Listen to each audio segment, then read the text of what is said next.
జ్ఞానం, అజ్ఞానం ఈ రెండింటికి అతీతుడు అయినప్పుడు మాత్రమే భగవంతుని తెలుసుకోగలము. నానా విషయాలు తెలుసుకొని పాండిత్యం ఉందన్న అహంకారం కూడా అజ్ఞానమే. సర్వభూతాలలోనూ ఉన్నది ఒకే భగవంతుడు. ఈ నిత్యాత్మకమైన బుద్ధిని జ్ఞానం అంటారు. భగవంతుని విశేషంగా తెలుసుకుంటే దాన్ని విజ్ఞానం అంటారు. కాలికి ముళ్ళు గుచ్చుకుంటే దాన్ని లాగివేయడానికి మరొక ముళ్ళు అవసరమవుతుంది. అజ్ఞానం అనే ముళ్ళును తొలగించడానికి జ్ఞానం అనే ముళ్ళు అవసరం ఉంటుంది.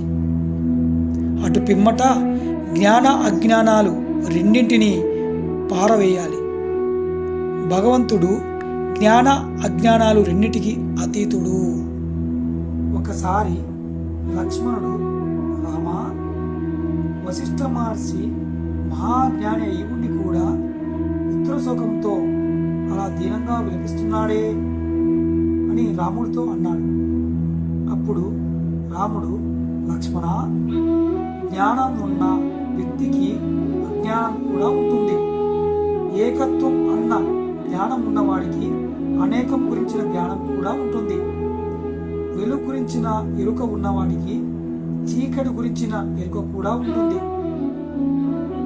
బ్రహ్మం జ్ఞానాజ్ఞానాలకు, పాపపుణ్యాలకు, ధర్మాధర్మాలకు, శుచి అశుచులకు అతీతమైనది అని సమాధానపరిచాడు.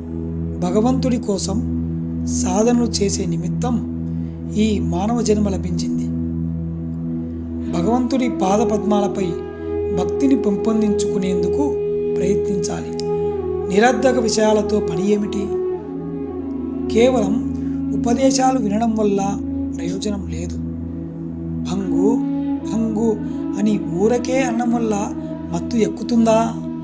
దాన్ని సేవించిన వాడికే అది అనుభవం అవుతుంది. సాధన చేయకుండా ఏమీ పొందలేము. భగవంతుణ్ణి ప్రార్థించేటప్పుడు కేవలం ఆయన పాదపద్మాల పట్ల భక్తిని మాత్రమే కోరు. అహల్య శాప విమోచనం తర్వాత శ్రీరాముడు ఆమెను ఏదైనా వరం కోరుకోమన్నాడు. అప్పుడు అహల్య రాముణ్ణి, ఓ రామా, నేను పందిగా జన్మించినా పర్వాలేదు, కానీ నీ పాదపద్మాల పట్ల నా మనస్సు లగ్నమయ్యేలా మాత్రమే అనుగ్రహించు అని వేడుకుంది.